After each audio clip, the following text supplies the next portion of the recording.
To dream that you were in an accident signifies pent-up guilt in which you are subconsciously punishing yourself over.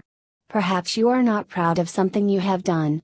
Alternatively, the accident may symbolize an error or a mistake you have made.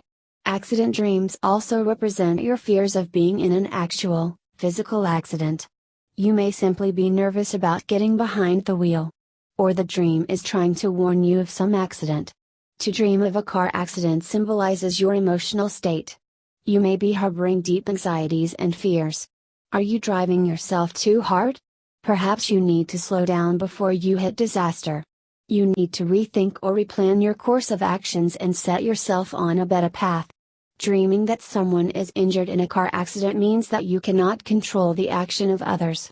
They have to live with the consequences of their own decisions. To dream that a loved one dies in an accident indicates that something within your own self is no longer functional and is dead.